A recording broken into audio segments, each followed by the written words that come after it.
Bienvenue, bonjour ou bonsoir à toutes et à tous. Je m'appelle Pierre Mustière, je suis le président de l'UFE Japon. L'UFE, c'est une association reconnue d'utilité publique. Nous essayons d'assister nos concitoyens en leur proposant une série d'activités et de conférences pour leur permettre de mieux naviguer, de mieux vivre dans leur pays d'accueil. Les conférences sont parfois culturelles autour de l'histoire, de la langue, parfois pratiques, par exemple les retraites des expatriés, etc. Aujourd'hui, c'est un sujet plus sociétal. Nous allons évoquer un sujet qui tient à cœur à une grande partie de la communauté, le mariage. Quand je dis cela, j'en veux pour preuve le nombre d'inscrits, quasiment 300, ce qui en fait la conférence avec le plus grand nombre d'inscrits depuis que les conférences sont en ligne, et si je ne m'abuse, depuis même que l'UFE Japon existe. Pour ce faire, nous avons fait appel à Jean-Michel Butel, membre du conseil scientifique de l'INALCO et maître de conférence, sociologue et ethnologue reconnu. Jean-Michel a participé à la réalisation d'un ouvrage qui s'appelle Regard sur le mariage franco-japonais, notamment sur le chapitre socioculturel, via une étude très ambitieuse, unique en son genre, dont il va bien sûr nous parler. Pour assister Jean-Michel ce soir en cas de sujet juridique complexe, maître Ohata et Amemiya, qui sont avocates au barreau de Tokyo, et Amemiya Sensei est depuis peu inscrite au barreau de Paris. Ohata Sensei intervient très régulièrement au cours de séminaires pour les ressortissants français sur des affaires de famille, succession ou divorce. L'ouvrage est édité par l'OLES Japon, l'organisme local d'entraide et solidarité. Il est disponible au Japon sur le site de la bouquinerie solidaire tenue par Français du Monde ADFE. Quelques remerciements avant de commencer. Merci à tous nos adhérents pour leur soutien continuel qui nous permet d'organiser des conférences. N'hésitez pas à nous rejoindre. Vous avez dû recevoir un message en ce sens.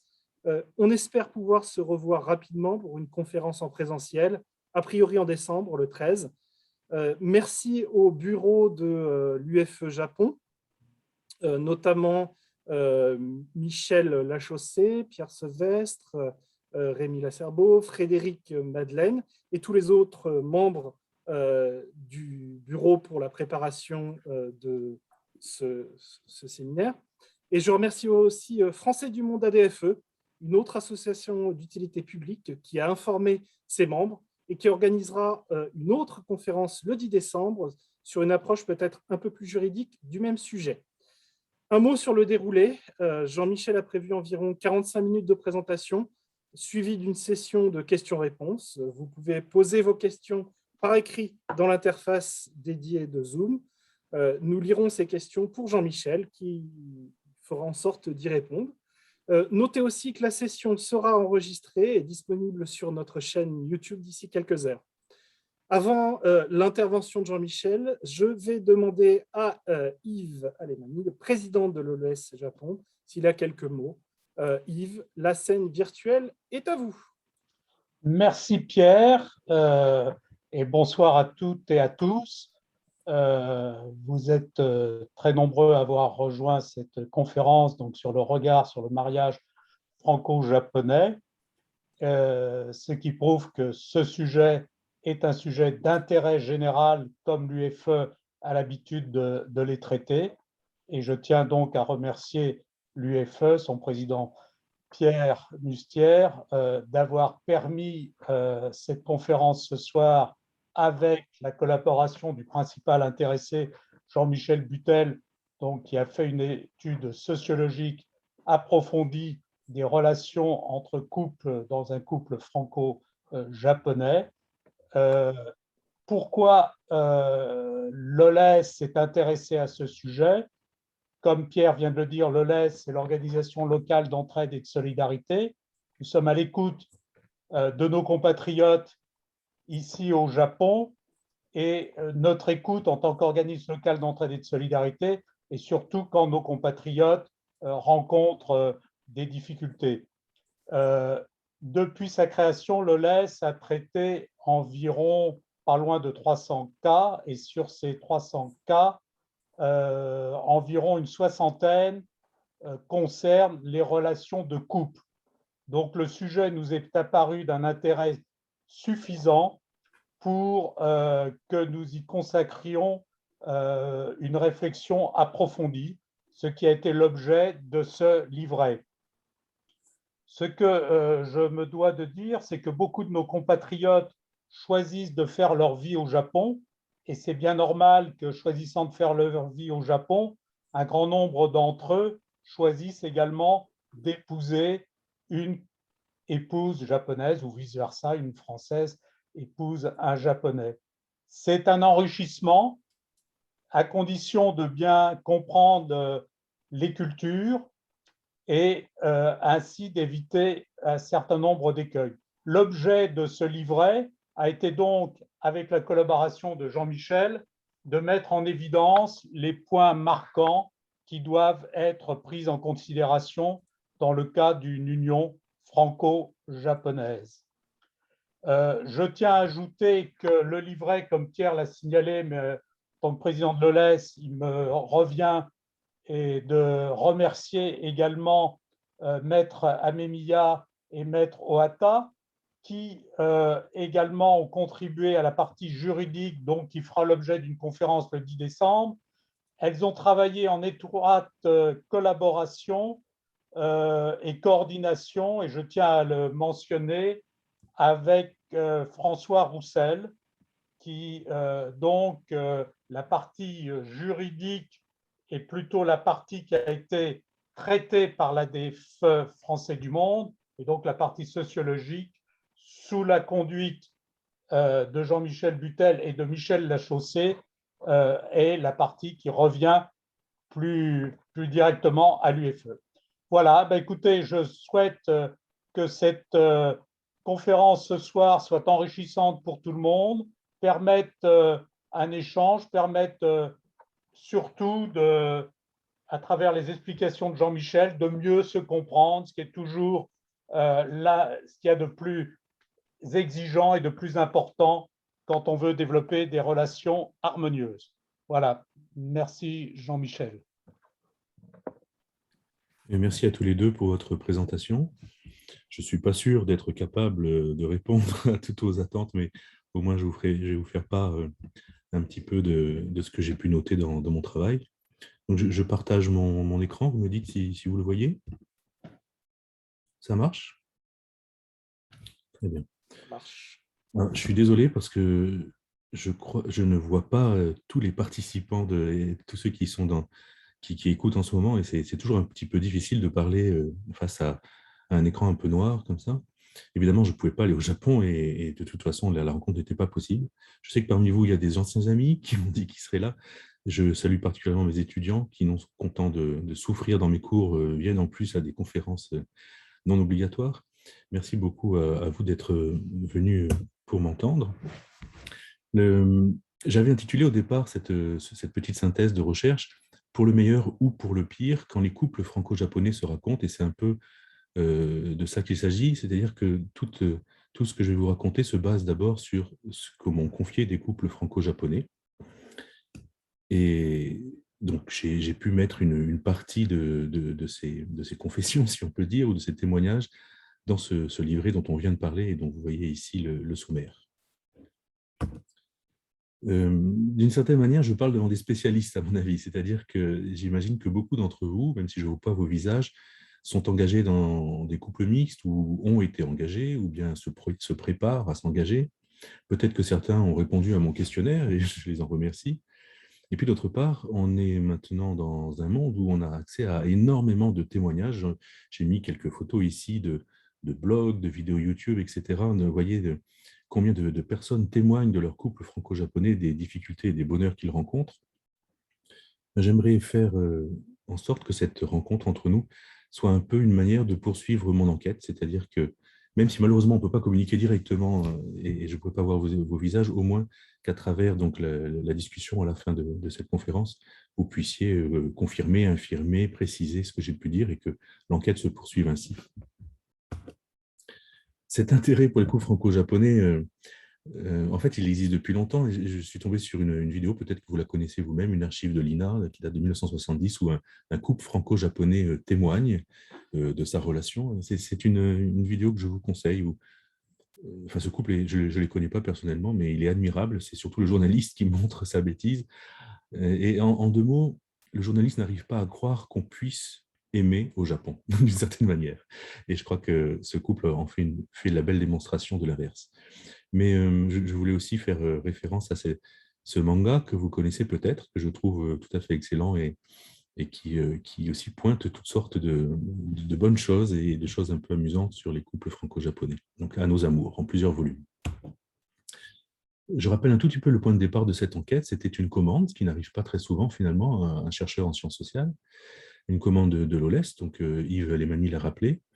Une commande face à des problèmes durs finalement, c'est-à-dire des couples franco-japonais ou des Français qui se trouvaient dans des situations très difficiles. Et on pense évidemment à la séparation, au divorce et à l'enlèvement des enfants, mais pas forcément seulement.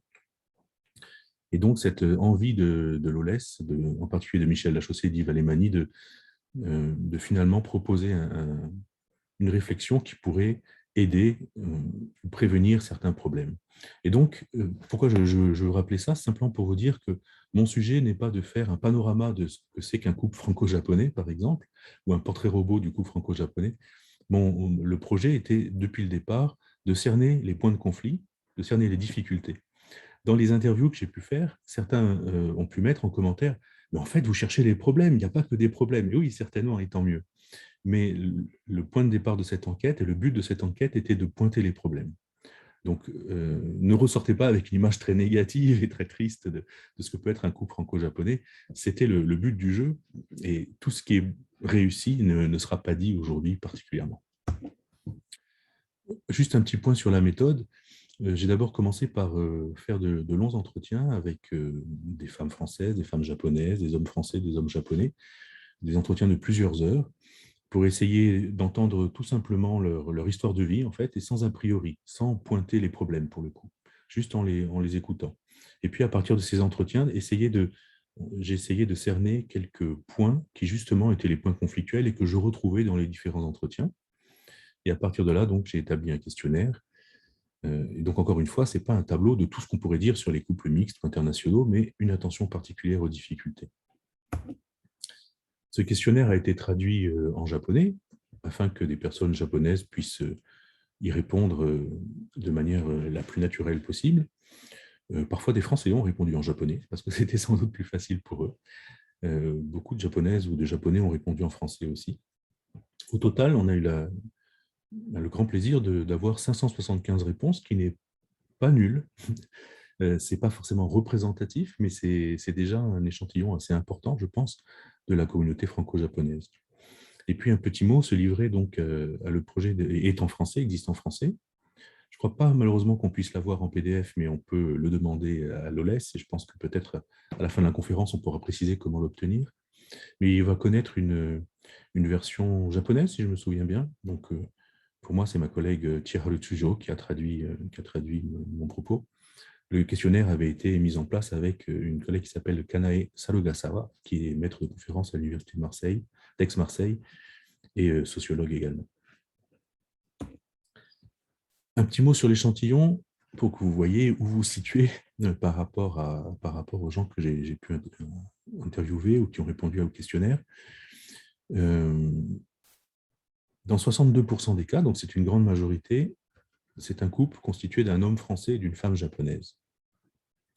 Dans la très grande majeure partie des cas, donc c'est un couple qui habite actuellement au Japon, ou en tout cas l'interviewé habite au Japon, même s'il y a pu avoir un parcours, c'est un peu le propre des couples franco-japonais ou des couples internationaux, des gens qui habitent d'abord en France, qui vont ensuite aux États-Unis, qui viennent au Japon. Enfin bref, il y a tout un parcours et le Japon peut n'être qu'une étape dans ce parcours de vie, mais parfois, pour beaucoup aussi, il est le lieu presque définitif d'installation. Il y a un biais ici. Je ne suis pas sûr que les couples franco-japonais qui vivent en France et qui sont établis en France de manière durable disent exactement la même chose. Et là, ça tient au fait que cette enquête a été relayée par l'OLES, par l'UFE, donc a été relayée surtout au Japon. Mais je pense que ça correspond peut-être à vous qui m'écoutez aujourd'hui, qui êtes plutôt installés au Japon, j'imagine. Donc, ce sont surtout des personnes qui habitent au Japon, même si c'est au sein d'un parcours que j'ai pu écouter. D'autre part, ce sont des personnes qui sont très diplômées. Quand je dis très diplômées, ça veut dire bac plus 4 ou plus, pour le mari comme pour la femme, ou pour les deux conjoints, ce qui n'est pas exactement représentatif de l'ensemble des couples franco-japonais. Donc là aussi, on a un biais. Mais je pense que forcément, une enquête sur Internet, etc., attire un certain type de personnes et que pour avoir un autre type de personne, il faudrait peut-être passer par un entretien direct. Enfin bref, là aussi, je ne peux pas faire croire que je vais parler pour tous les couples franco-japonais. 87% étaient mariés légalement, ce qui est beaucoup. 71% étaient toujours mariés avec la personne dont ils parlaient. Et là encore, je pense que le fait d'être au Japon pousse à ce pourcentage important. Peut-être qu'en France, on aurait des pourcentages moins importants de mariage, plus de pacsés, plus de couples ensemble sans être mariés. Et puis, pour la petite histoire, certains étaient mariés depuis quelques mois, d'autres depuis 54 ans, je crois qu'ils sont dans la salle, ce qui était le record de mon échantillon. La moyenne est de 14 ans. Et ça, c'est intéressant parce que ça veut dire que j'ai des témoignages de gens qui rentrent dans la vie conjugale et qui sont donc pleins d'enthousiasme et plein d'idées sur ce qu'il faut faire, mais il y a aussi beaucoup d'expérience. Alors certes, les générations changent, le monde change, mais avoir l'expérience de personnes qui ont plusieurs dizaines d'années de vie commune, je pense, permet de mettre à jour des points qu'on ne peut pas voir évidemment au bout d'un an ou deux. Une première précaution, qui est une évidence, mais chaque couple est unique. Et chaque trajectoire de couple est personnelle, finalement. Elle dépend de ce que les conjoints ont vécu dans leur enfance, avec leurs parents, de leurs aspirations, de leur niveau d'études, de leur profession. Bon, vous imaginez bien. Et donc, il ne s'agit pas de résumer les couples franco-japonais à un certain type, non, encore une fois. Vous vous reconnaîtrez peut-être dans certaines histoires que je vais raconter. Peut-être que ça vous fera sourire, peut-être que ça vous fera un petit pincement au cœur selon l'expérience que vous avez eue, mais il y a aussi des choses sur lesquelles vous reconnaîtrez sans doute absolument pas. D'autre part, et ça a été mis en avant par beaucoup des gens qui m'ont répondu, en quoi ces problèmes sont typiquement franco-japonais? Est-ce que ça ne relève pas de tout couple? Est-ce que ma femme est comme ça parce qu'elle est japonaise ou parce qu'elle est comme ça par sa famille? Enfin, la question est intéressante, je pense, et importante. Et je crois que c'est un des grands dangers, je reviendrai en conclusion sur cette question, mais un des grands dangers de la vision qu'on a de notre propre couple quand on est dans un couple franco-japonais, c'est d'évoquer sans cesse la différence culturelle. C'est comme ça parce que culturellement, on est différent. Et ça a été mis en avant par beaucoup des interrogés, mais prétexter la différence culturelle est souvent en fait déjà un aveu d'échec, quelque part. Et je reviendrai un peu là-dessus plus tard. D'autre part, ça c'est quelque chose qui m'a beaucoup étonné dans les entretiens longs.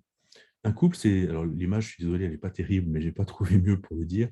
Un couple, c'est deux individus, enfin plus trois, plus le couple lui-même, qui est une entité à part entière. Ça, c'est les psychologues qui le disent, mais deux individus, je veux dire par là que j'étais très surpris quand j'ai interviewé longuement un homme puis une femme qui étaient mariés ensemble, par exemple, de voir qu'ils ne me racontaient pas la même histoire. C'était le même couple, ils avaient vécu 20 ans, 15 ans, 30 ans ensemble.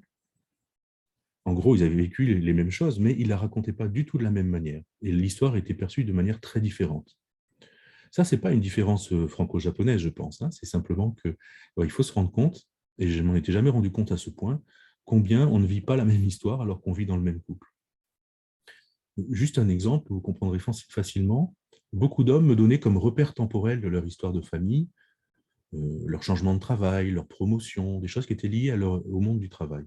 Tandis que beaucoup de femmes indiquaient plutôt, et c'est vraiment curieux, mais c'est comme ça, la naissance des enfants, telle maladie, telle découverte sur un handicap, bref, étaient beaucoup plus centrées sur leurs enfants. Et donc, et je suis désolé, messieurs, mais vos promotions, vos changements de travail, etc., n'apparaissaient pas dans les discours de vos épouses, d'une certaine manière.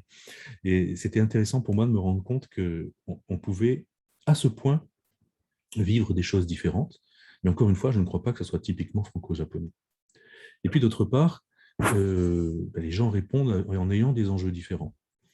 J'ai trouvé des personnes qui voulaient mettre l'accent sur le fait que tout allait mal, que ça coinçait, et le conjoint qui, au contraire, montrait que combien cette relation était enrichissante, était pleine de vie. Et donc, encore une fois, je travaille à partir des dires des gens sur leur couple, et non pas, et je ne suis pas au sein des couples en train d'observer comment ça se passe, ce serait impossible à faire. Et donc, il y a aussi des biais qui sont dus à ce qu'on veut montrer de son couple ou la sincérité qu'on peut avoir. J'étais quand même assez surpris que aussi bien dans les entretiens que dans la réponse sur Internet aux questions, beaucoup de gens aillent assez loin dans l'intimité et dans des choses que je n'aurais pas imaginé qu'on me confie.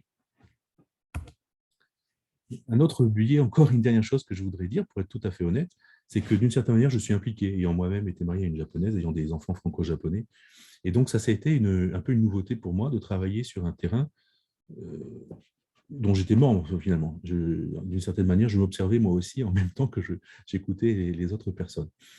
C'est un biais, c'est compliqué parce que, évidemment, j'aurais peut-être plus tendance à me reconnaître dans certaines situations et à ne pas écouter d'autres situations que je n'ai pas vécues. J'essaie d'en être conscient et j'essaie de donner le plus possible la parole, de noter la parole précise des personnes pour ne pas que mon vécu influence trop ma compréhension des choses. J'ai essayé de faire au mieux, mais je ne peux pas vous dire que ce que j'ai vécu n'a pas du tout influencé ma compréhension. Mais de toute façon, c'est toujours comme ça en sciences sociales. On travaille sur l'humain et on est humain soi-même. Et on ne peut pas s'empêcher de mettre de soi dans sa recherche et dans les résultats qu'on trouve. Donc, première chose, sur les résultats, 62% des gens se disaient satisfaits de leur couple, ce qui veut dire la majorité. Et donc, je vais m'intéresser plutôt à ceux qui n'étaient pas satisfaits.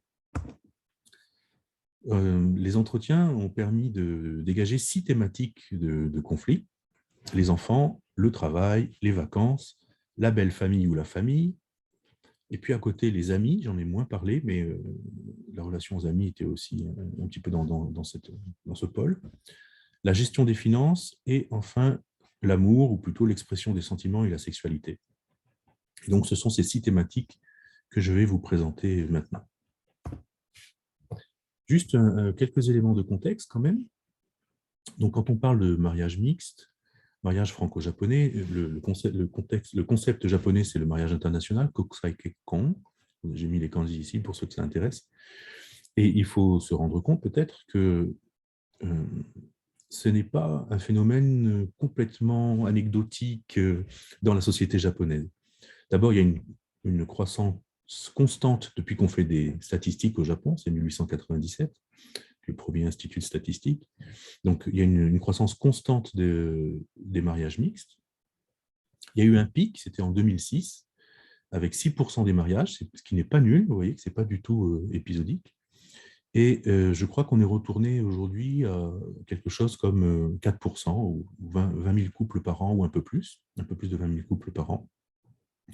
Donc, chaque personne a sans doute l'impression de vivre quelque chose d'extrêmement unique, mais en réalité, c'est aussi un poids démographique et économique, etc., dans le Japon contemporain. D'autre part, ce mariage est le mariage international, donc avec une personne qui n'est pas japonaise, est un mariage qui est maintenant largement accepté au Japon. Peut-être que ça va contredire vos expériences, mais disons que les enquêtes d'opinion menées par le gouvernement japonais sur les familles montrent que depuis les années 80, la grande majorité des familles japonaises disent qu'elles ne verraient pas le mariage de leur fils ou de leur fille avec un ou une étrangère comme quelque chose de négatif. Donc il y a eu un renversement pendant la période de la haute croissance et aujourd'hui, le mariage international est plutôt vu comme quelque chose de positif. Après, au quotidien, peut-être qu'il y a des réactions qui sont peut-être moins positives que ça. Il y a pourtant une image de danger d'un mariage qui peut être inquiétant. Et c'est dû, je pense, à un taux de divorce qui est important. Si je ne me trompe pas, dans les statistiques du gouvernement japonais, on note un taux de divorce de 62% pour les mariages internationaux, alors que les mariages entre japonais, c'est plutôt 34%. J'espère ne pas vous dire de bêtises. Mais ça fait un taux extrêmement important. Pourtant, ce qu'il faut dire, c'est que le mariage international, et ce sera quelques éléments de contexte à peine, mais ça concerne d'abord les hommes japonais, ce qui contredit un petit peu notre expérience à nous, franco-japonais. Ce sont d'abord des hommes japonais qui se marient avec des femmes non japonaises. Et les femmes non japonaises en question sont chinoises, coréennes, philippines, bref, elles sont d'abord dans la sphère asiatique, hein, dans l'ère est-asiatique. C'est pour ça que j'ai mis d'abord régional ici. Alors, vous voyez ici la courbe en bleu, c'est la courbe donc, des femmes non japonaises, donc des couples mixtes dont le mari est japonais. Et cette courbe, donc, vous voyez comme elle évolue extrêmement vite quand le Japon devient un pays riche. Hein. 85, c'est le moment où le Japon est la deuxième économie du monde. Vous voyez que l'augmentation très importante des mariages entre un homme japonais et une femme non japonaise. Vous voyez aussi qu'il varie beaucoup.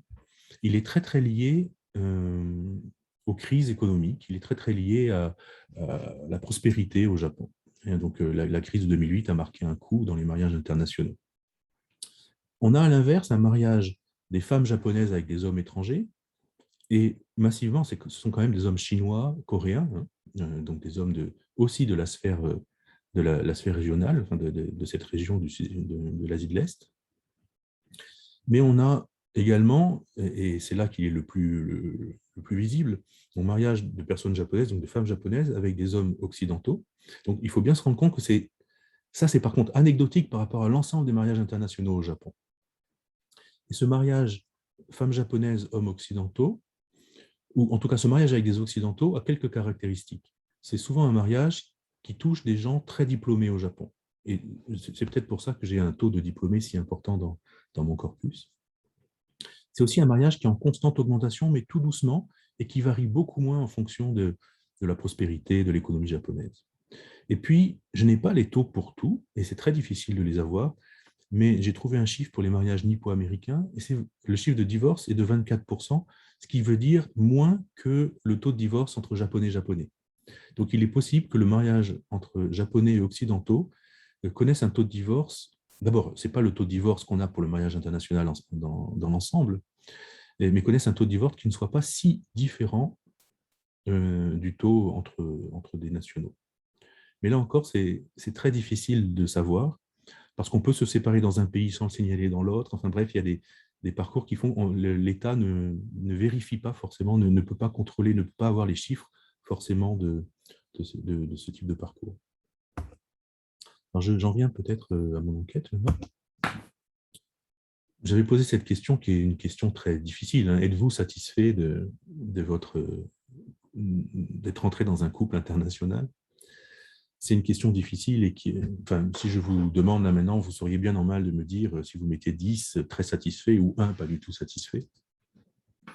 Mais ce qui m'a intéressé, moi, au-delà de cette difficulté, c'est le taux de satisfaction des hommes japonais, finalement. C'était eux qui semblaient, d'abord, dans l'ensemble, ce sont les conjoints japonais qui semblent le plus satisfaits de leur union avec des Français, alors que les Français se montraient beaucoup plus critiques dans un premier temps.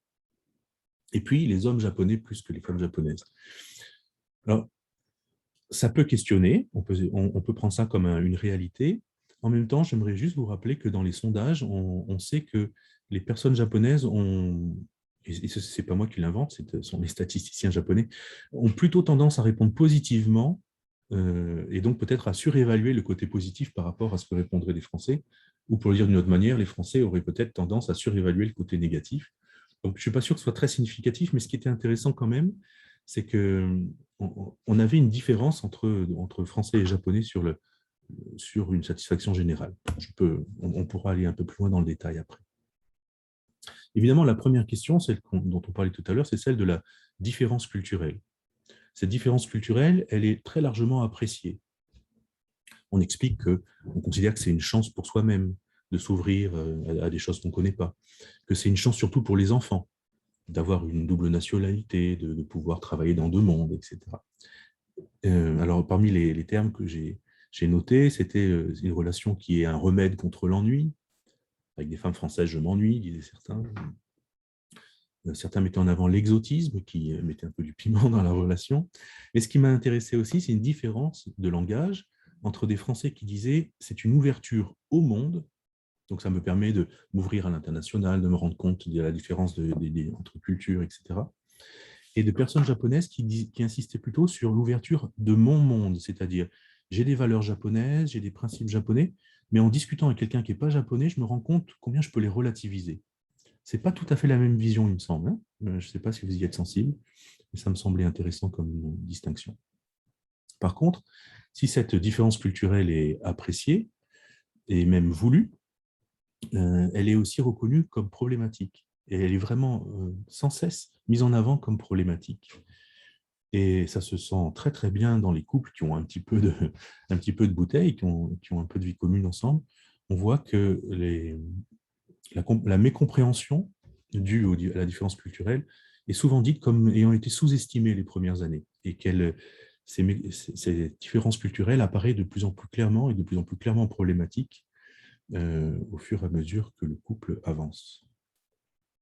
Cette différence culturelle, elle nécessite, pour reprendre les mots, je vois que j'ai une petite coquille, pardon, mais les mots qu'emploient les interrogés, du dialogue, des concessions, des abandons quant à ses valeurs, quand on croit juste, ce qu'on croit nécessaire, et puis parfois une prise de distance par rapport à la vie du conjoint, par rapport... il y a un moment où on considère qu'on ne peut plus changer de valeur soi-même, et que donc on va continuer sur ces valeurs et prendre un peu de distance vis-à-vis du conjoint. Ce sont des choses qu'indiquent aussi bien les Français que les Japonais. Là, je reste un peu dans les généralités avant de rentrer dans mes 6 thématiques. Après la différence culturelle, ce qui est mis en avant, c'est la différence de mode de communication. Et les deux termes, les deux pôles, c'est la discussion face au non-verbal.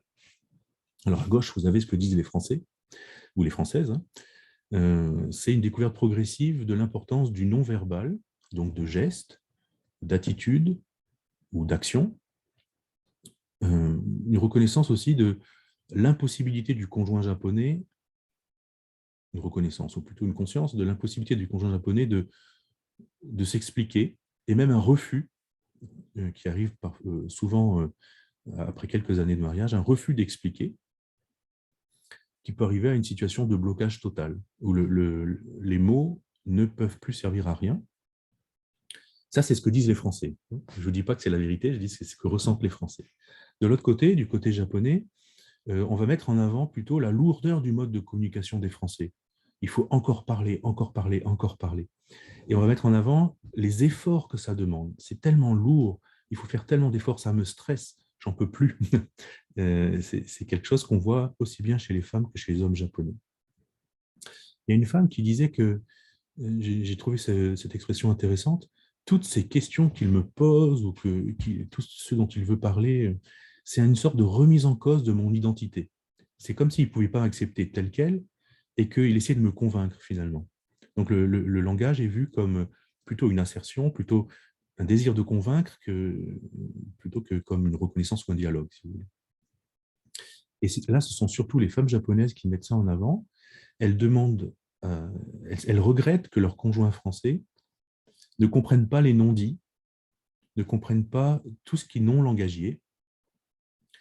Et elles considèrent que finalement, cette incompréhension ou cette compréhension est signe de la solidité de la relation.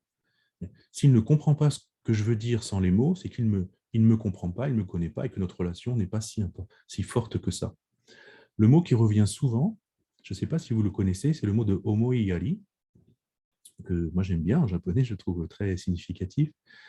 Alors je ne sais pas si je vais bien le rendre, peut-être que certains pourraient mieux le définir que moi, mais je le conçois comme omoiyari, c'est le fait de comprendre les sentiments de l'autre, d'avoir une attention aux sentiments de l'autre, de laisser une place aux sentiments de l'autre et de les percevoir sans justement avoir besoin de langage. Ça ressemble un peu à l'empathie, si vous voulez. C'est un petit peu quelque chose comme ça. Donc, on a bien là deux choses qui se répondent, il me semble, hein, et qui sont bien en cohérence. Une chose à laquelle je ne m'attendais pas du tout, c'est cette affirmation que finalement, vivre en couple international mixte, c'est une expérience solitaire. C'est nous tous les deux contre tous les autres, d'une certaine manière. C'est-à-dire que souvent, on le fait contre sa famille ou sa belle famille, ou en tout cas, si elle n'est pas contre, elle ne participe pas activement. On s'éloigne de ses amis qui ne sont pas dans ce type de relation, ne la comprennent pas ou n'ont ont d'autres trajectoires. Et puis, ce qui a été beaucoup dit par les personnes japonaises, c'est qu'elles regrettaient une absence d'information, finalement. Une absence de conseils, que ce soit psychologique, que ce soit juridique, que ce soit au niveau des ambassades, une absence de relais pour discuter de ce qu'on connaît, et une absence d'information officielle aussi sur ce que veut dire un couple mixte et à quoi ça oblige pour les enfants, etc. Et ça me semble important. Je ne m'y attendais pas du tout, mais ça me semble important parce que c'est peut-être quelque chose que justement l'OLES, peut-être l'ambassade, etc., enfin, des choses sur lesquelles on peut travailler, il me semble, et qui peuvent peut-être être efficaces. Bon, peut-être que ce livret aura servi un peu à quelque chose dans ce sens. Je vais maintenant reprendre... c'est embêtant parce que je parle tout seul, je n'ai pas de réaction, mais tant pis, je continue. Je vais reprendre mes thématiques. Je vais très vite, et puis peut-être que je pourrai développer ensuite en fonction des questions. Première thématique que j'avais notée, c'est autour des enfants. Et ce qui est très clair, c'est qu'il y a toujours au départ de fortes attentes pour le bilinguisme. Et donc d'énormes efforts faits pour que les enfants puissent acquérir les deux langues. Quand je dis efforts, ça peut être des efforts au quotidien, de faire travailler, etc., mais ce sont aussi des efforts financiers, et ça peut poser vraiment un problème.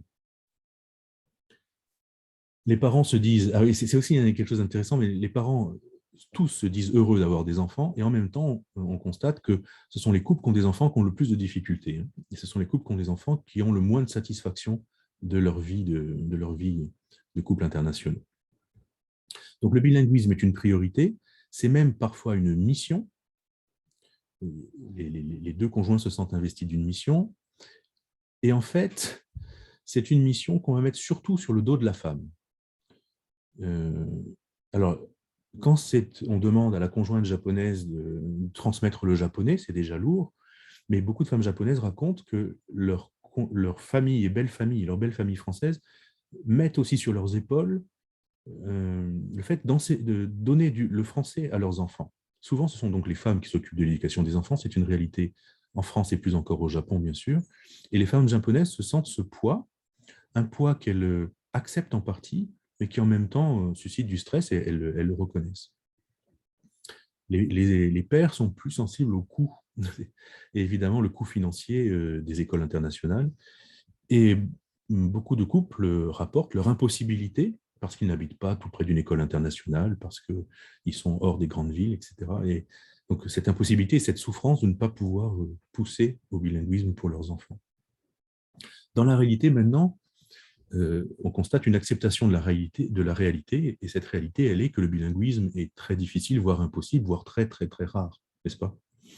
On voit dans la plupart des cas la prédominance d'une langue, et cette prédominance, elle est évidemment liée à la vie de la famille. Si on vit plus longtemps au Japon, il y a bien des chances que les enfants parlent plus japonais que français.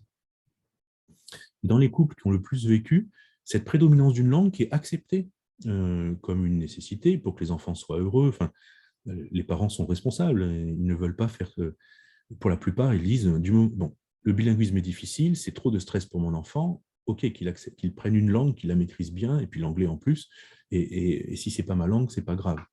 Mais ce qu'on voit avec des couples qui sont plus avancés, c'est que finalement, cette prédominance d'une langue va pousser à l'isolement d'un parent.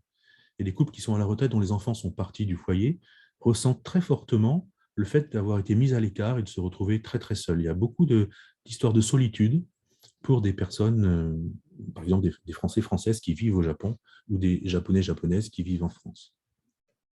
D'ailleurs, vivre en couple, une fois que les enfants sont partis, c'est réellement une difficulté, bon, pour tous les couples sans doute, mais pour les couples franco-japonais de manière visiblement assez prégnante. Donc les enfants, c'est un poids porté par les femmes, bon, on sait très bien que c'est quelque chose qui est très contesté par des mouvements de femmes au Japon, par exemple, qu'il y a une inégale répartition des tâches, hein, ce n'est pas une nouveauté, c'est vrai en France, c'est très fort au Japon, des tâches entre hommes et femmes au sein du foyer. Ce poids porté par les femmes est bien sûr source de conflit, et dans deux sens, et c'est ça qui est un peu intéressant aussi. Les femmes ressentent ça comme un poids lourd. En même temps, les hommes français vont par exemple dire que je me sens mise à l'écart. ma femme a pris en charge toute l'éducation des enfants et finalement, je n'arrive pas à intervenir. Et donc, il y a une sorte de retrait qui se fait. Et à l'inverse, les femmes japonaises vont pouvoir dire, mon mari essaie de s'immiscer, mon mari essaie de prendre en charge des choses, et je me sens dépossédé de mon rôle de mère, de femme, dépossédé de ce que je dois faire. Donc, on sent là un conflit sur la vision finalement des rôles au sein de la famille, entre l'homme et la femme, qu'on peut voir dans d'autres domaines, mais qui est très fort sur les enfants et sur l'éducation. Et puis, parmi ces conflits, donc, les demandes de la belle famille, l'exigence de la belle famille que les petits-enfants parlent dans la langue, etc. C'est vraiment, comme quelqu'un l'a dit, de l'huile sur le feu. C'est vraiment complique encore les choses. Quand je demandais quelle est votre satisfaction du résultat finalement sur vos enfants, ce sont les femmes japonaises qui se montraient les plus contentes. 70% d'entre elles disaient « je suis contente du résultat auquel je suis arrivée », alors que les Français étaient beaucoup plus circonspects. Vous voyez, 56 pour les hommes et 46 pour les femmes françaises. Pour les hommes japonais, j'avais des résultats qui n'étaient pas significatifs, ce qui indique peut-être leur distance vis-à-vis de ces problématiques. Je continue comme ça ou on pose des questions tout de suite sur ce thème? Je ne sais pas. C'est mieux comme ça? Pour le moment, tout va bien. Je note les questions et on pourra y revenir à la fin. D'accord. Pour le travail, maintenant, c'est une source de conflit pour 78% des interrogés. Donc, vous voyez, le travail est vraiment une source de conflit très, très importante. C'est le cas en France aussi. C'est-à-dire qu'on le sait, le monde du travail est très dur et pousse réellement à des conflits au sein de la famille. Ça ne tient pas aux couples binationaux, évidemment, mais il y a des problématiques plus précises pour les couples binationaux. C'est évidemment celui de la double carrière. Comment faire une double carrière? Comment tenir à une carrière pour l'homme et pour la femme, alors qu'on va passer d'un pays à l'autre, alors qu'il va y avoir des promotions qui ne sont pas forcément en même temps. Toutes ces problématiques, je pense que vous en avez bien conscience. Il y a toujours quelqu'un qui finit par se sacrifier. C'est le plus souvent la femme, mais pas toujours. Et ce sacrifice, il va être ressenti par la femme de manière forte. J'ai dû me sacrifier pour laisser mon mari réussir. Et il va aussi susciter, ça m'a surpris, une irritation de la part du mari. Mais pourquoi elle ne prend pas plus d'initiative? Mais pourquoi elle me reproche? Bref, l'irritation est dans les deux sens. Bon, je vous soumets ça comme ça. Bon, ça, ce n'est pas du tout une nouveauté, mais il suffisait que je le dise et je pense que vous aurez compris. C'est une phrase d'un père français qui disait « On a l'impression de deux visions complètement différentes entre le Japon et la France. Au Japon, la vie serait au service du travail, alors qu'en France, le travail serait au service de la vie. Et donc, évidemment, on laisse une place différente et les conjoints français ont souvent un peu de mal, même s'ils reconnaissent l'importance, un peu de mal à laisser leurs conjoints japonais travailler autant que ceux-ci doivent le faire ou souhaitent le faire. Et les conjoints japonais, au contraire, se posent parfois la question du sérieux de leurs conjoints français au travail. Mais comment il fait pour avoir autant de vacances? Ces difficultés sont accrues quand on vit au Japon. Et là, donc, c'est une phrase d'une femme française. On a le sentiment qu'entreprise, belle famille et mari se liguent pour faire rentrer la femme dans un moule. Il y a l'impression de ces femmes qu'il y a une logique à la fois au sein de l'entreprise, reprise par la belle famille, et puis assumée par le mari pour faire entrer la femme dans un moule, qui est le moule de la femme au foyer, évidemment, d'une femme qui ne travaille pas. Beaucoup de maris japonais disent à l'inverse, oui, ma femme ne peut pas travailler au Japon, ce n'est pas possible, c'est bien dommage, mais ne montrent pas la réelle envie d'aider leur femme à travailler, évidemment. Ils ont un certain fatalisme. Alors, à l'inverse, quand une double carrière se met en place, c'est souvent le cas d'un homme français, femme japonaise, vivant au Japon. La femme japonaise peut garder un travail. Ces situations mènent visiblement souvent à une sorte de burn-out de la femme qui travaille énormément et qui en même temps a ses responsabilités dont je viens de parler, ou perçoit ses responsabilités vis-à-vis des enfants, et énormément de reproches. Donc, les épouses japonaises qui sont dans ce cas-là, qui travaillent, font énormément de reproches à leur époux, de manque d'aide, de manque de soutien, etc. Et les époux, au contraire, beaucoup d'hommes me disent « je me sens vraiment désolé, il a fallu une aide psychologique ». Enfin, c'est vraiment pas rare ma question, j'avais aucune question sur des dépressions ou sur les aides psychologiques, mais le mot est revenu, aide psychologique, très souvent chez des hommes qui avaient une épouse qui travaillait. Un autre aspect qui est peut-être plus connu, c'est cette idée qui est encore assez forte, je pense, du mari pourvoyeur, c'est-à-dire donc le mari qui doit subvenir aux besoins de toute la famille. Et là,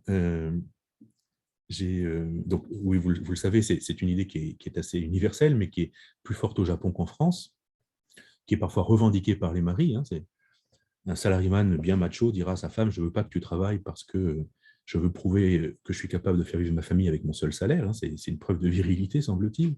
Et ça, je parle des couples nationaux. Et dans ce cadre-là, on voit deux choses apparaître. D'abord, des hommes français qui disent j'ai des reproches sur mes revenus, ma femme trouve que je ne travaille pas assez, que je ne gagne pas assez, etc. Donc, je ne suis pas assez pourvoyeur pour elle. Donc, on sent une image, enfin, une vision qu'a la femme du travail qui n'est pas en adéquation avec ce que l'homme est prêt à faire. Et puis, à l'inverse, il y a des hommes qui disent, bon, d'accord, je peux faire vivre ma famille, mais j'aimerais bien que ma femme travaille, ce serait important pour elle, ou bien ça nous aiderait à mettre du beurre dans les épinards, quelque chose comme ça. Et donc, certains hommes français, c'est 17%, donc des hommes français demandent alors, ou souhaiteraient que les femmes travaillent, et 17% des femmes japonaises disent, les reproches de mon mari parce que je ne travaille pas sont insupportables. C'est aussi une idée qui revient. Et là, on sent bien qu'il y a une vision du partage des tâches qui complique un petit peu, d'autant plus qu'il y a des décisions qui sont prises sans discussion. Et on me racontait comme ça, j'ai quelques cas où une femme, après avoir eu des enfants, a arrêté de travailler sans en parler avec son mari. Et le mari français a été le premier étonné. Il ne connaissait pas les pratiques au Japon. C'est quelque chose qui est assez fréquent et que l'entreprise pousse à ça de toute façon. Donc, sans discussion, la femme s'est arrêtée de travailler, ce que le mari a ressenti comme une sorte de trahison et de poids pour lui qui était absolument difficile à supporter. Tout à fait lié au travail, mais je vois que je parle beaucoup trop. Les vacances, qui sont une source de conflit à 50%, pour 50% des couples ou des interviewés, les mots qui m'ont vraiment étonné, c'est que c'est des mots d'ennui, d'angoisse. Bref, les vacances sont redoutées par 58% des femmes japonaises et 75% des hommes japonais. Plus que les vacances elles-mêmes, en fait. C'est l'attente du conjoint français vis-à-vis des vacances. Deux visions s'opposaient. Du côté français, plutôt retrouver ma famille, retrouver la famille, se retrouver en famille ou entre amis. Et du côté japonais, c'était l'idée de refresh ou bien faire nombili, c'est-à-dire aller doucement, tranquillement. Bref, retrouver de la force plutôt que de la famille. Et pour ces couples japonais, pour ces conjoints japonais, se retrouver avec des amis ou avec de la famille, y compris la leur, c'était plutôt à nouveau de la tension, à nouveau de la fatigue, et c'était à nouveau une source de conflit. Ça se voit dans le choix des lieux, alors que le conjoint français aura plutôt tendance à vouloir aller dans la maison familiale ou dans des lieux de convivialité, de rencontre. Le conjoint japonais aura plutôt envie de lieux avec tout clé en main, comme on a pu me le dire, avec la possibilité de se reposer sans plus rien faire. Et les femmes mettent en avant, je pense qu'elles ont bien raison, le fait que chaque jour, elles s'occupent des tâches ménagères, de repas, etc., et qu'il serait bon qu'un jour, elles puissent s'arrêter un petit peu, que les vacances, c'est ça aussi pour elles. Les vacances sont source de conflits, en particulier parce qu'elles sont le moment pour les Français de rencontre avec la famille et donc avec la belle famille.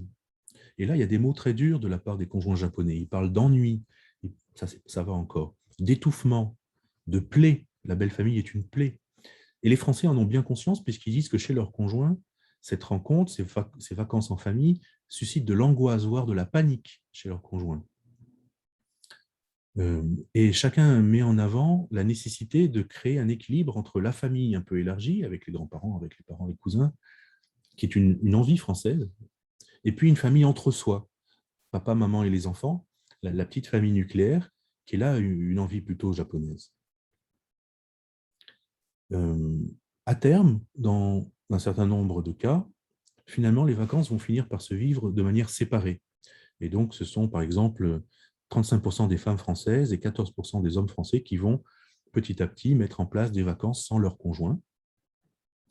Ce qui est, semble-t-il, jamais une super solution, puisque beaucoup racontent qu'à leur retour, ils sont face à énormément de ressentiments, voire à des changements d'attitude radicaux.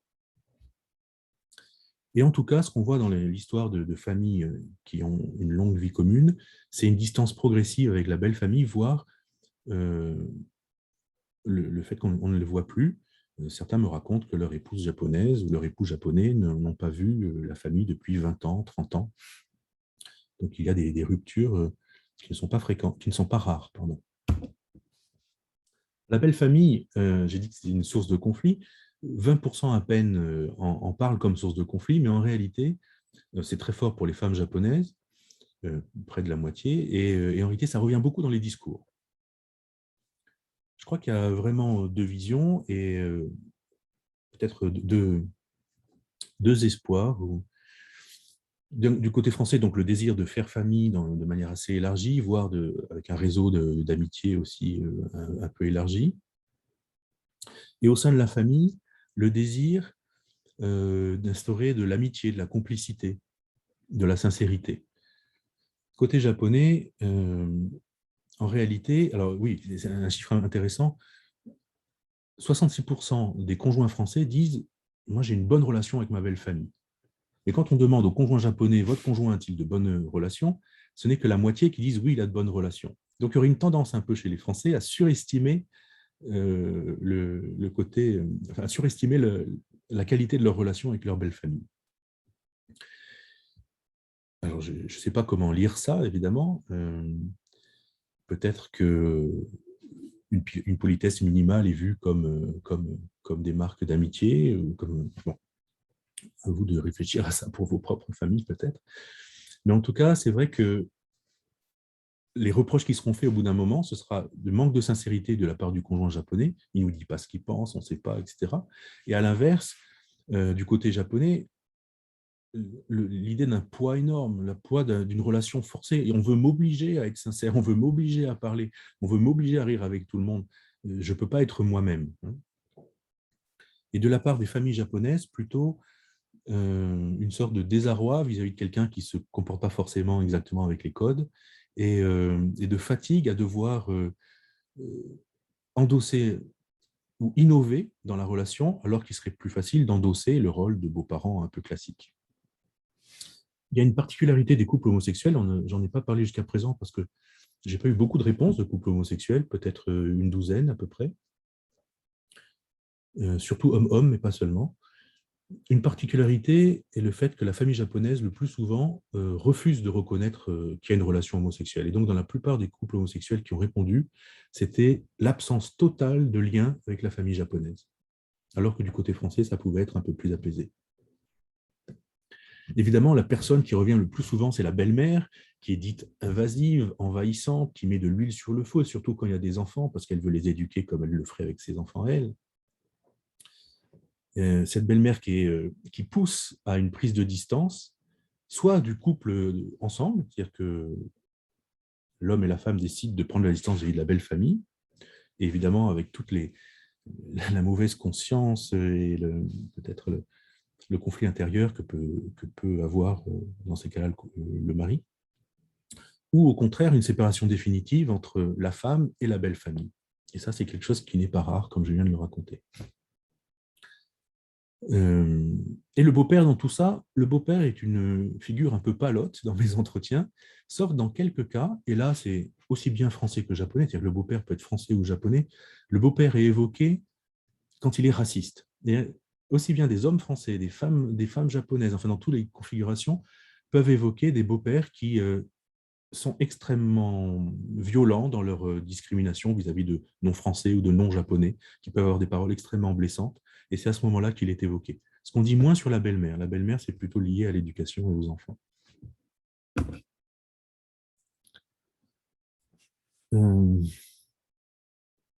Peut-être pour la belle famille, je ne vais pas reprendre tout parce que je vois que le temps passe très vite, mais un terme qui m'a intéressé, c'est l'idée d'infantilisation. Le conjoint se sent toujours infantilisé dans la famille de l'autre. Comme je suis étranger, on ne me prend pas au sérieux. Mon avis politique n'a pas d'importance, mon avis sur la société, etc. Peut-être que je l'exprime mal, mais même si je suis bilingue, même si je parle très bien, en tant qu'étranger, et ça, c'est dans les deux cas, hein, c'est aussi bien les conjoints japonais que les conjoints français qui parlent de cette infantilisation. qui me semble intéressante. Certains mettent en avant, ils ne sont pas rares, le danger de séjours longs, et je vous confie leur conseil. Leur conseil, c'est surtout ne restez pas longuement chez vous ou dans votre belle famille avec votre épouse, mais plutôt dans les vacances, multipliez les petits moments. Alors, par exemple, quelques jours dans la belle famille, un séjour plus long ensemble, juste papa, maman, les enfants, et puis on revient dans la famille. Mais bref, évitez les séjours longs qui sont toujours des sources de conflits et qui arrivent parfois à des décisions irrévocables. Un dernier point, et ça c'est bien sûr dit par des couples qui ont une plus longue histoire, c'est finalement l'absence de lien hors du conjoint. J'ai un lien avec ma belle famille parce que mon conjoint et leur fils, leur fille. À la mort du conjoint, parfois ces liens sont complètement distendus et disparaissent. À la mort du conjoint, on n'arrive plus à voir la belle famille, on n'arrive plus à parler avec les beaux-frères, les belles-sœurs, tel qu'on le faisait auparavant. Et le divorce est aussi ce cas-là. Bon, je ne parlerai pas du divorce, mais vous savez combien c'est un problème, où lors du divorce, évidemment, les liens peuvent être complètement coupés. Et beaucoup de Français ont le sentiment que du côté de la famille japonaise, il y a un renversement total, avec une coupure du lien absolu. On pourra peut-être mieux en parler en évoquant des questions juridiques, d'ailleurs. La question à la fratrie, c'est exactement la même chose. C'est-à-dire que tant que le conjoint est là, on peut avoir des liens avec les beaux-frères, les belles-sœurs, mais beaucoup moins dès que le conjoint disparaît. Et c'est surtout vrai côté japonais, mais ça peut l'être aussi côté français. Les finances, ça c'est un point que je n'avais pas tout à fait pensé moi-même, mais qui m'a été dit. Je vais venir très vite parce que ça ne me semble pas un point extrêmement grave. C'est un point, comme je le mets dans la phrase de fin, l'item de fin, qui se règle souvent dans les premiers temps de la relation. La question est celle d'abord d'une gestion commune ou séparée. Est-ce que il y en a un d'entre nous, est-ce qu'on décide ensemble, est-ce qu'il n'y en a qu'un seul qui décide? Et une chose qui est dite par des gens qui ont peut-être un peu plus d'expérience, c'est ma femme, je cite quelqu'un ici, ma femme m'a menacé de divorce si je ne lui laissais pas la gestion de l'économie familiale. Vous le savez sans doute, hein, c'est une pratique qui était assez classique dans le monde des salariman. Le salaire était versé à la femme, l'homme n'avait que le bonus, hein, et donc c'était la femme qui gérait les dépenses. Les petites dépenses quotidiennes, mais aussi les grosses dépenses, comme pour les enfants, etc. Et ça, certaines femmes, même jeunes aujourd'hui, ont ce modèle de leur mère et essayent d'instaurer ce système, je parle de ferme japonaise ici, pardon, ce qui gêne énormément les hommes français, et certains ne veulent absolument pas dire leur salaire d'ailleurs à leur épouse, donc conflit. En général, ça se gère en quelques années, et souvent on voit apparaître une gestion quotidienne par la femme et des grosses dépenses décidées par les deux. Par contre, ce fait que l'homme français ne veuille pas forcément laisser à sa femme gérer la gestion des dépenses, fait naître, à mon avis, des critiques. Donc, de femmes japonaises qui vont dire que leur mari français est pingre, qui n'est pas généreux, qui vérifie tout, qui leur fait pas confiance, qui laisse pas la liberté. Et de l'autre côté, de maris français qui vont plutôt mettre en avant le fait que leur femme est dépensière, qu'elle fait des achats sans leur dire, ce genre de choses. Beaucoup d'hommes français parlent du matérialisme de leur femme japonaise. Bon. Moi, je pense que c'est surtout relié au problème de la dépendance économique, évidemment, hein, et que des couples qui ont un double travail ne connaissent pas ce type de difficultés. Par contre, peut-être plus intéressant pour moi, parce que tout mon travail essentiellement tourne autour de l'expression des sentiments, mais je pense que intéressant parce que ça suscite beaucoup de discours dans la presse, etc. L'expression des sentiments et la sexualité.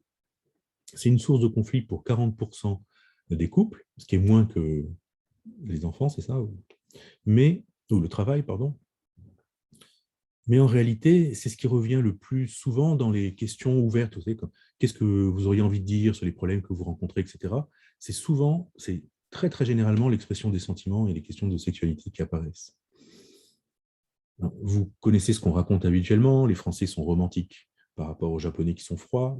Les Français sont, à l'inverse, alors excessivement démonstratifs par rapport à des gens qui seraient réservés ou polis. Bon. En réalité, on a des réponses très différentes en fonction des catégories, femmes françaises, hommes français, femmes japonaises, hommes japonais. Donc, vous voyez un peu ici une différence à nouveau entre les conjoints japonais et les conjoints français. Je vais rentrer un peu dans le détail du coup pour cette dernière catégorie, en vous montrant pour chaque catégorie ce qui est le plus souvent évoqué. Évidemment, je pense qu'on ne peut pas résumer simplement en romantique et réservé. D'abord, sur la qualité de la communication au sein du couple, on voit que les conjoints japonais ont plutôt tendance à dire que la qualité est bonne et que les conjoints français ont plus de doutes. Vous voyez les chiffres ici, ce sont juste des indications, évidemment. Et de manière plus significative peut-être, sur la qualité de la relation physique, les conjoints japonais auront aussi plutôt tendance à penser qu'elle est bonne, alors que les conjoints français auront plutôt tendance à critiquer ou à faire part de leur frustration, par exemple. Ce qui me semble déterminer la sexualité, c'est un sentiment général de frustration et de mauvaise conscience à la fois. Je n'ai pas ce que je veux et en même temps, j'ai conscience que je ne donne pas ce que mon conjoint aimerait. C'est un peu ambivalent, un peu paradoxal, mais c'est pourtant ce qui apparaît. Donc, le sentiment de manque est exprimé par au moins 50% des couples. Bon, je vous avoue que dès qu'on touche à la sexualité, on a des réponses du style « je ne vois pas pourquoi vous me posez la question » ou « ça ne plaît pas à tout le monde, évidemment ».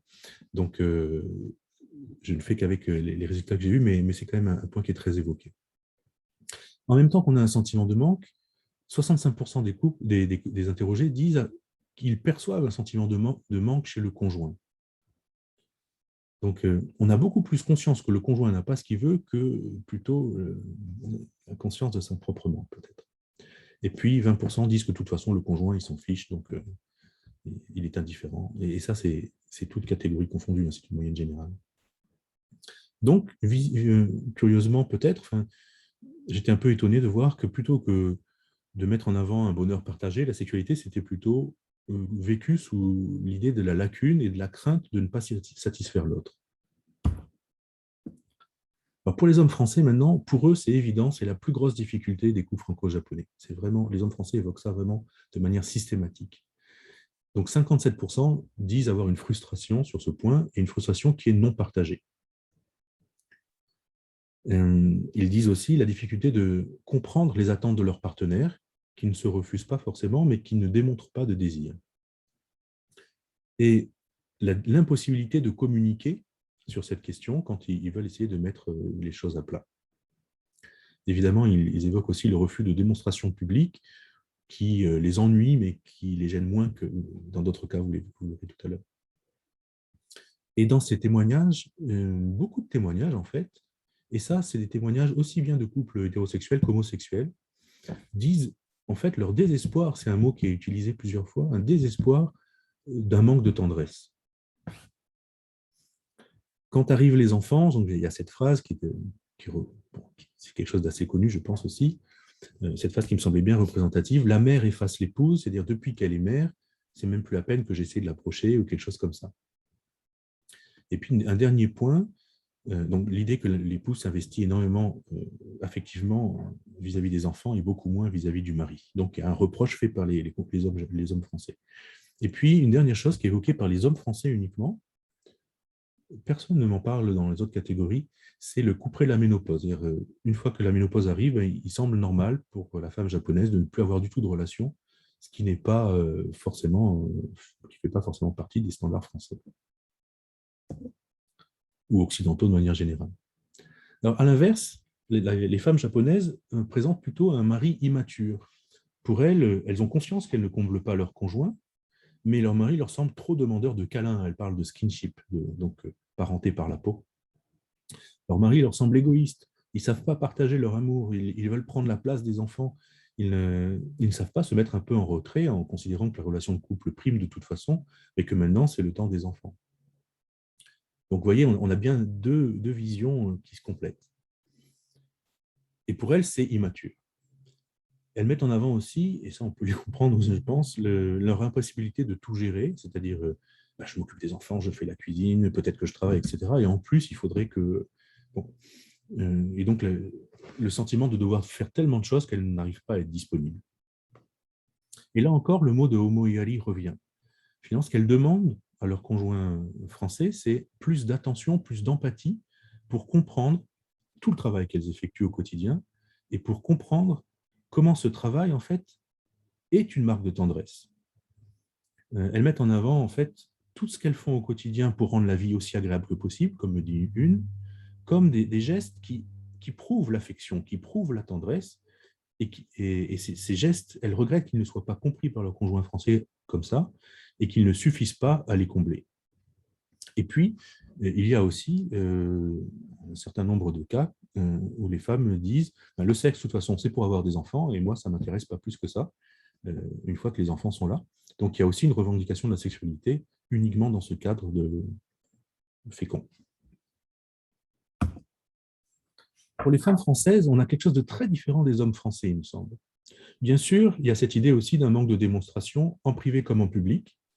Et alors là, les femmes françaises le ressentent très fortement, ce manque de démonstration en public. C'est seulement les femmes françaises qui disent « j'aurais besoin qu'il démontre son affection en public pour qu'on comprenne que je suis heureuse dans mon couple ». Donc le regard des autres, là, semble très important. Donc, parmi les différentes phrases que j'ai pu noter, j'ai besoin de plus de paroles et lui, de plus d'action pour exprimer la tendresse. Les femmes françaises regrettent, comme les hommes, cette fois, une forte diminution des relations avec l'âge, mais elles disent qu'elles peuvent discuter. Les hommes français faisaient part d'une impossibilité de discussion, et les femmes françaises disent que la discussion est possible. On peut parler d'affection, de tendresse, de démonstration, par contre, parler du désir est plus compliqué.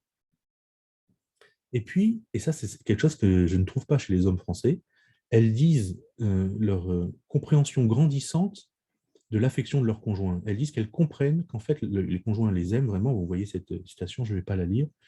Elles comprennent comment s'exprime l'affection de leur conjoint, mais il faut avoir une histoire de couple longue pour ça. Et donc, finalement, les femmes françaises vont avoir un avis un peu plus positif que les hommes français sur leurs relations et un sentiment de reconnaissance, alors que ce qui prime chez les hommes français, j'ai l'impression, c'est la frustration. Les hommes japonais, eh bien, j'ai peu d'informations. Ils n'aiment pas répondre à ces questions. Tout comme ils sont gênés devant la demande de leur épouse, ils ont un sentiment d'indécence vis-à-vis de ces questions. Je pense qu'ils sont gênés devant les questions du sociologue, on pourrait dire. Et donc, j'ai très peu de réponses. La seule chose que je peux vous dire, c'est qu'ils ont une conscience de relations trop espacées, mais pour leur conjoint, pas pour eux-mêmes. Et donc, finalement, si on prend le couple cette fois dans une histoire un peu longue, j'ai l'impression qu'il y a une évolution différente, en fait, en fonction des catégories. On pourrait dire que les conjoints français disent souvent leur étonnement, puis leur déception, puis leur frustration, peut-être, pour aller au plus fort. Les conjoints japonais disent plutôt leur surprise, leur gêne et leur fatigue. La fatigue à devoir répondre à des demandes de la part des conjoints français. Après, on a deux cas de figure, finalement, qui apparaissent assez nettement. Le cas homme français, femme japonaise, qui évolue en partie vers une situation de plus en plus bloquée, conflictuelle, qui demande une séparation sentimentale si elle n'est pas physique et légale. Tandis que dans le cas femme française, homme japonais, ce qui est évoqué, c'est plutôt une reconnaissance progressive de la qualité de la relation. Alors, si vous me permettez une petite synthèse maintenant, je suis désolé, j'ai vraiment dépassé le temps. Encore une fois, ce n'était pas un portrait robot du couple, mais une recherche des points de conflit. On a vu 6 thématiques. Il y a des différences qui sont dues à des échelles de valeurs, ce que les femmes japonaises appellent kachikan, donc la manière de l'échelle de valeurs, qui sont dues aux habitudes, à l'éducation qu'on a pu avoir, mais aussi, il ne faut pas l'oublier, au mode de communication privilégié pour régler les conflits.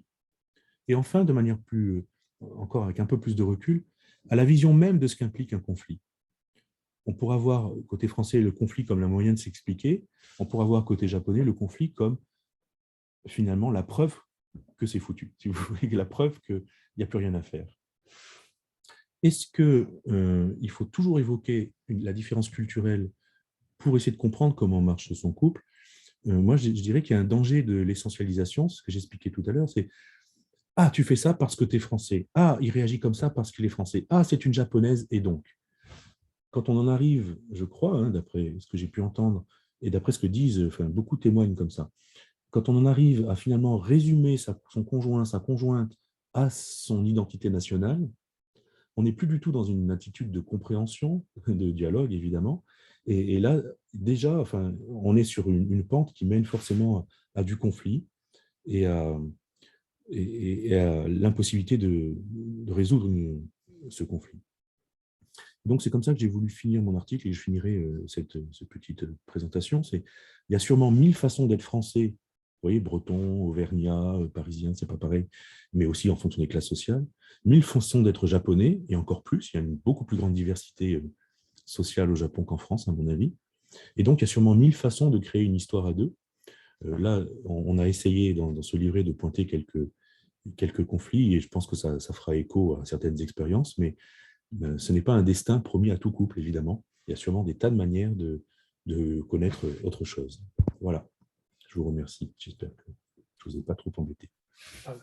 Écoutez, Jean-Michel, non, vous ne nous avez pas embêté. Je vois qu'il y a des applaudissements des autres panélistes. Bravo, en tout cas, c'était passionnant, c'était fascinant d'avoir une présentation comme ça avec des sujets qui sont très personnels et parfois qui recoupent certaines expériences. Je pense que je ne suis pas le seul à avoir noté ce point-là. Et aussi, je rejoins un point qui a été évoqué par Karine tout à l'heure, qui note que en écoutant toutes ces litanies de problèmes conjugaux, peut-être est-ce qu'on a la chance d'avoir une belle famille et un conjoint en or. Vous aviez noté en début d'intervention que c'était essentiellement sur les problèmes et pas sur les points positifs qu'on allait s'apesantir aujourd'hui. Enfin, je note ça. Alors, il y a eu pas mal de questions pendant votre intervention que j'ai notées. On va y aller dans l'ordre et n'hésitez pas pour les autres à poser vos questions par écrit. Donc, j'y vais. Première question qui a été posée, est-ce que le concept d'empathie vous a paru différent entre français et japonais?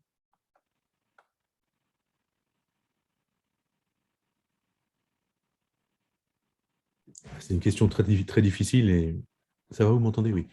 Donc, première chose, je ne suis pas sûr qu'en France, on mette très souvent l'empathie en avant, non? Alors, depuis quelque temps, il y a une mode de la bienveillance, n'est-ce pas? On emploie beaucoup ce terme de bienveillance. Donc, on employait sans doute d'autres termes auparavant, mais on entend rarement parler d'empathie. Là, réellement, le mot homo-iari arrivait très, très vite dans les discussions. Donc, visiblement, on met certainement beaucoup plus de valeur à ce type d'attitude. Et empathie peut être peut-être un peu plus passif, non? Empathie, c'est ressentir en même temps que l'autre, d'une certaine manière, si je comprends bien, ou ressentir ce que ressent l'autre. Homo et Ali serait plus actif, c'est aussi avoir une attitude active pour essayer de comprendre l'autre, peut-être. Je le perçois comme ça, mais sous toute réserve. Hein, mon japonais n'est pas forcément le plus excellent qui soit. Merci. Une question aussi de Karine. Merci pour ce contenu extrêmement riche. Peut-être l'avez-vous dit au début, y a-t-il selon vous une évolution au fil des décennies du pourcentage de mariages de femmes françaises avec des hommes japonais par rapport à l'inverse? Oui. Je pourrais montrer des courbes plus précises, mais le mariage donc entre un homme japonais et une femme occidentale, c'est un mariage qui va en augmentation, mais douce, hein, en augmentation douce, qui est moins soumis aux variations économiques par rapport au mariage entre un homme japonais et une femme par exemple, du sud-est asiatique ou des Philippines, etc. Donc, il y a une augmentation, et du coup, il y a un changement sociologique, c'est-à-dire qu'il y a eu une époque où c'était vraiment des intellectuels japonais, comme dans cette archive de l'INA que j'ai citée tout à l'heure, des professeurs, des philosophes, des passionnés de la France qui se mariaient avec une Française, avec une connaissance de la culture française, etc., qui crée un type de relation tout à fait unique. Je pense qu'on est, comme vous le savez, il y a une espèce d'engouement d'un grand nombre de Français aujourd'hui pour la culture japonaise et coréenne. Et en fait, c'est un rêve de se marier avec un Japonais ou un Coréen, c'est devenu un rêve pour beaucoup de jeunes filles françaises. Je parle des toutes jeunes générations, là. Moi, dans mes amphis, j'ai beaucoup de jeunes filles qui apprennent le japonais. Et je crois qu'il y a un modèle comme ça du japonais élégant, mais en même temps doux, etc. J'ai pas du tout de recul pour conclure à ce que ça va donner. J'aurais un peu tendance à penser que ça va faire un peu ce qu'on a. Vous vous rappelez le syndrome de Paris, hein, ce qu'un psychiatre japonais a appelé le syndrome de Paris, c'est cette désillusion qu'avaient les femmes japonaises en particulier. Mais je rêve de la France, j'y arrive, je rencontre plein de difficultés, et donc voilà, j'ai des répercussions psychologiques. J'ai un peu peur que la désillusion soit forte, mais j'ai pas de recul. D'accord, merci. Une autre question sur les enfants. Comment les parents célibataires, en raison d'un veuvage, d'une séparation, se prononcent-ils sur l'éducation bilingue ou biculturelle des enfants, si vous avez des éléments? Alors en effet, c'est évoqué par des parents célibataires, hein, le désir, bon, en fonction de la relation qu'ils ont avec leur mari, mais le désir pour leurs enfants de tenir une éducation bilingue. En même temps, vous le savez sans doute, en France comme au Japon, un parent célibataire, et particulièrement si c'est une mère célibataire, ça fait partie des familles les plus précaires. On le sait, hein, c'est vraiment. Donc, ma collègue, là, dont je citais le nom, Saloga Sawasan, travaille justement sur les mères célibataires, sur les mères célibataires en particulier. Et ce sont vraiment des personnes en situation de précarité économique, etc. Et donc, elles n'ont pas rapidement, en fait, dans un temps relativement rapide, il y a une réelle difficulté à assumer le coût, pas seulement en temps, mais aussi économique, nécessaire à une éducation bilingue. Voilà. Je ne peux pas dire beaucoup plus, mais quelques éléments en tout cas.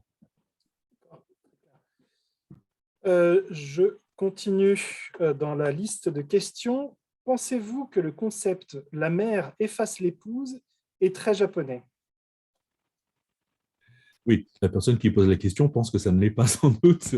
Et évidemment, c'est vraiment assez intéressant. Bon, c'est pas moi qui invente ça, hein, ce sont des choses très, très étudiées.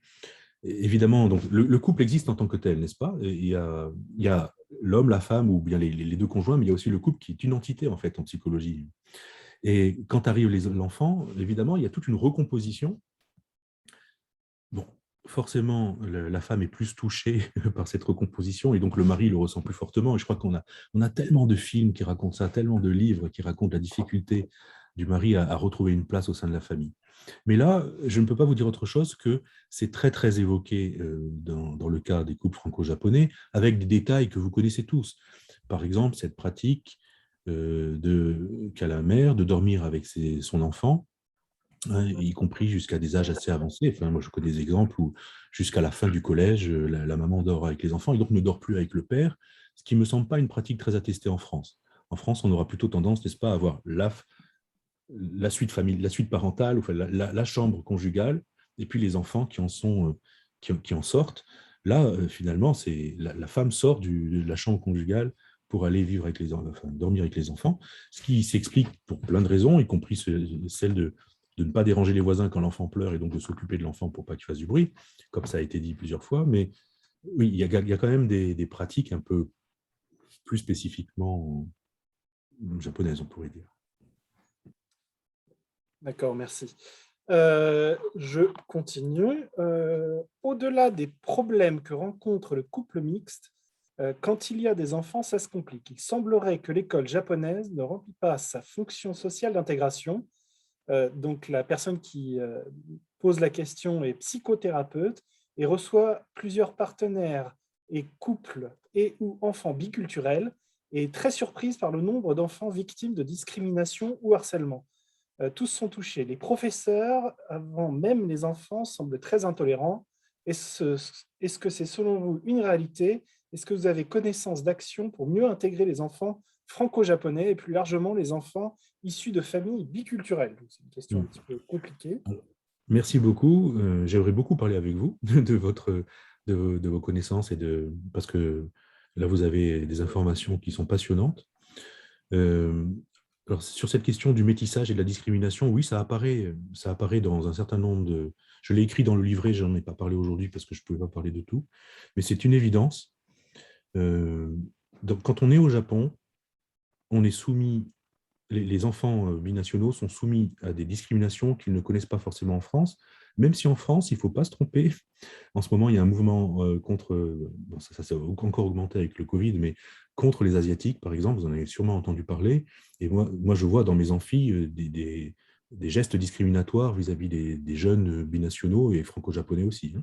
Donc ça, il ne faut pas imaginer que ça n'existe qu'au Japon. Mais évidemment, et là, je peux m'appuyer sur des tas d'études qui ont été faites, alors pas sur les enfants franco-japonais parce que c'est un tout petit corpus, mais prenons par exemple les enfants nippo-philippins.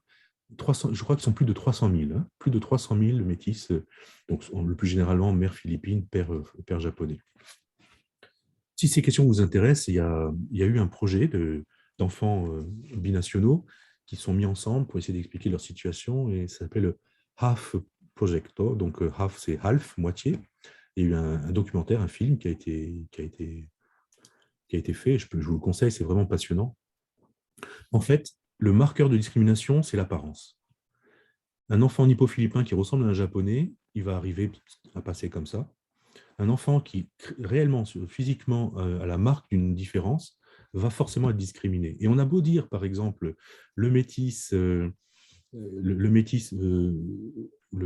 qui est un peu occidental, c'est bien, c'est beau, tous les mannequins sont un peu comme ça, etc. On a beau avoir cette image très positive de l'enfant nippo-occidental, on pourrait dire, et je pourrais expliquer la genèse de cette image.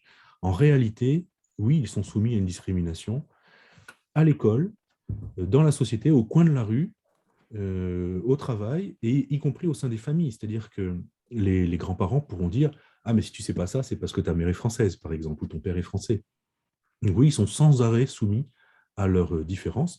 Et donc, on voit apparaître, je ne sais pas si vous le voyez en consultation, mais toutes sortes de techniques qu'ont les enfants pour éviter ce genre de choses. La première étant de dire aux parents étrangers, tu ne viens plus jamais me voir à l'école, hein, je ne veux pas que tu apparaisses devant les copains, et de prétendre ne pas avoir de parents non japonais. D'accord. Je continue. Vous avez mentionné en fin de présentation qu'il y avait plus de diversité sociale au Japon.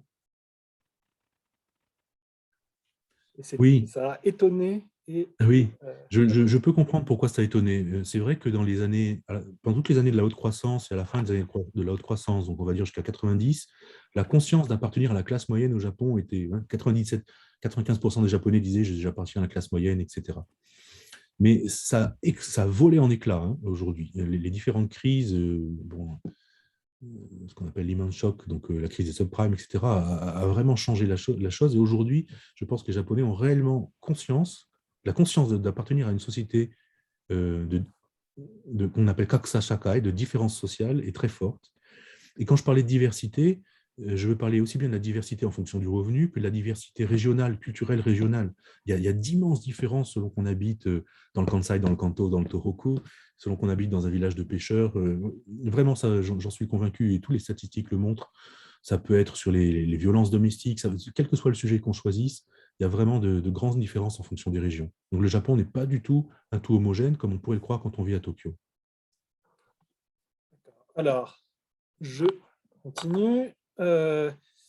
Avez-vous eu des témoignages de conjoints français cherchant ou ayant déjà vécu des relations extra-conjugales à cause de la frustration ou manque d'attention? Ah oui, oui, c'est fréquent. C'est fréquent des deux côtés, et aussi bien côté japonais que côté français. Oui, on racontait ça avec vraiment beaucoup de sincérité, quoi. J'étais surpris. Et couple homosexuel comme hétérosexuel. D'accord. Mais je ne sais pas Avez-vous si je peux en dire plus. Question suivante. Avez-vous des informations sur la langue de communication utilisée dans les couples sondés?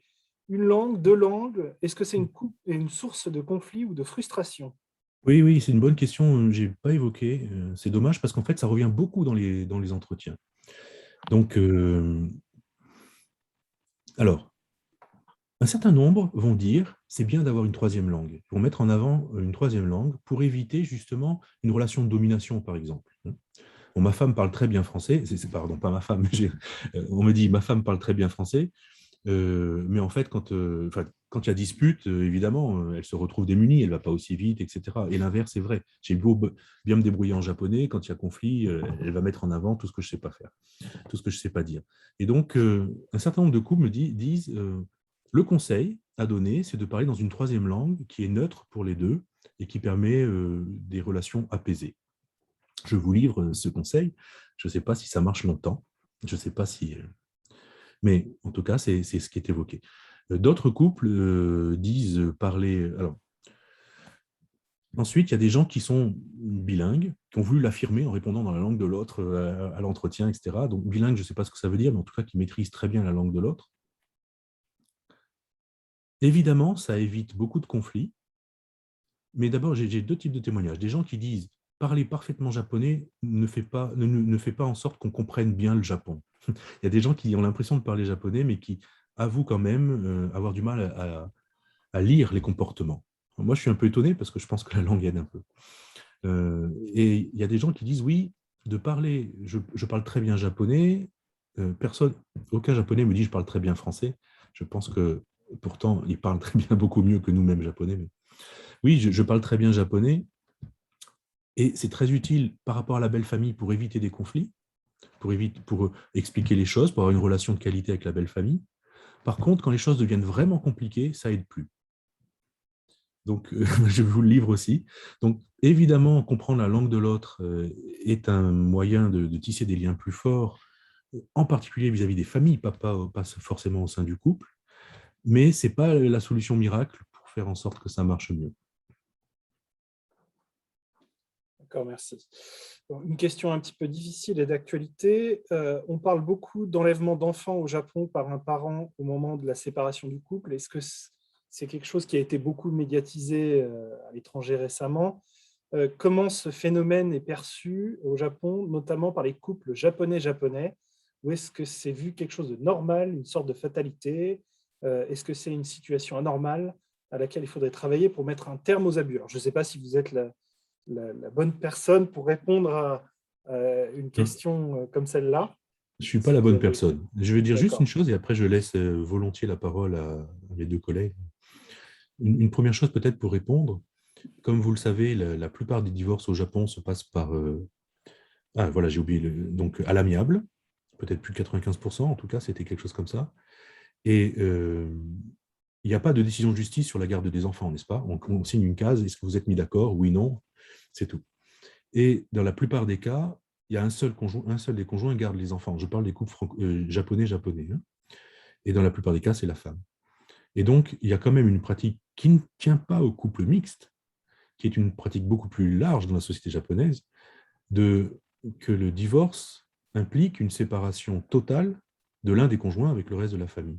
Ce n'est pas dû au mariage international. C'est compliqué dans le mariage international parce que le Japon a signé des conventions qu'il ne respecte pas, parce qu'on a d'autres pratiques ailleurs. Mais c'est quand même une généralité pour tout le Japon, il me semble. Maintenant, je laisse mes collègues répondre. Est-ce que, mesdames, vous souhaitez rajouter quelque chose, Amemiya Sensei ou Ohata Sensei? Oui, en fait, oui, je réponds. En fait, c'est apparemment, pardon, mon expérience personnelle ou professionnelle.